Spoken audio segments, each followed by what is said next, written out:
Lamelo Ball wowed Aussie fans in his NBL season debut while breaking a dude's ankle twice. But unfortunately for NBA scouts, they won't be able to evaluate the potential #1 overall pick anymore, along with Texas standout and now New Zealand breaker RJ Hampton. What's going on, Fumble fam? It's your boy Chris, but you can also find me over on my YouTube channel CK2K. But make sure you subscribe right here, hit that notification bell, and don't forget to like this video. Now, my boy Lamelo Ball has gone from loved to not so loved, all the way back to being loved again in the eyes of NBA execs. And now that everyone wants to see more of him, scouts, well, they can't anymore. And it's a shame because after some of the highlights from his first game, they're going to be missing some NBA ready plays. For those who may not know, in high school, Lamelo was known as the self-proclaimed ankle bully CEO. And in the Illawarra Hawks season opener against the Brisbane Bullets, the ABC showed up.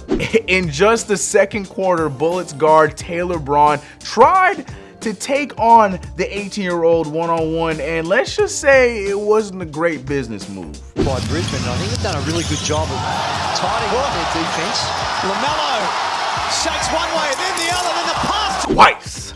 Melo, he got you twice. And on top of that, he dropped off what should have been a beautiful dime for an easy dunk that the dude ended up missing. Jacked up the whole highlight for Melo, but nonetheless, that was still incredible. Matter of fact, that thing was ridiculous. I was watching that game live, and when it happened, I couldn't believe it then too. So by Brisbane, I think they've done a really good job of tidying up their defense. Lamelo shakes one way, then the other, then the pass. Twice! I'm sorry. Anyways, Melo played 31 minutes and scored 12 points with 10 boards, 5 assists, and 4 steals in a close loss for the Hawks.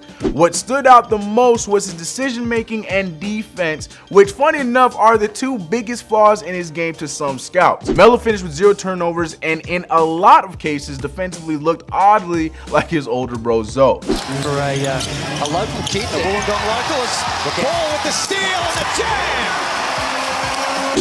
8 assists and 6 rebounds. Oh, look at this. And a steal by Ball. Pickpocket. As I've expressed several times, I've watched every NBL game Melo has played, and I intend to do the same for RJ because I believe what they're doing is a huge game changer for the NCAA, which is beyond needed. It's also great to see them stand out the way that they have been against arguably better all-around competition than they'd see in the NCAA. So if that's the case, why is the NBA blocking scouts from scouting the 2 standout guards in Australia? Early this morning, Shams of The Athletic reported that NBA teams were informed that they were not allowed to send reps to any New Zealand Breakers practices this week. The Breakers are getting ready to play the Grizzlies on Tuesday for Memphis' second preseason game. In case the Breakers sound familiar, it's because that's the team 2020 NBA prospect RJ Hampton is playing on. Although Lamelo and RJ are both slated to be lottery picks in the upcoming NBA draft, the two players haven't officially declared for the NBA draft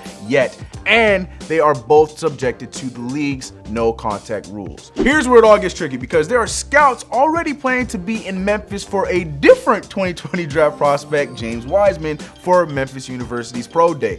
And like Ball and Hampton, Wiseman hasn't officially declared for the 2020 draft either. It's a complicated and all over the place rule, but basically since Lamelo and RJ haven't resided outside of the US for more than 3 years, they still count as US prospects and they fall under the non-contact rule as pros compared to other international prospects. I know, fam, a lot of information, but what's more important for you guys is you guys get to see RJ Hampton play against NBA talent early in his 2 games against the Grizzlies and the Thunder this week.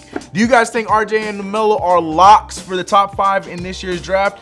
And if so, where do you have them following and with what team? Let me know in the comments below. It's been your boy Chris. I'm gonna catch you guys in the next video. I'm out.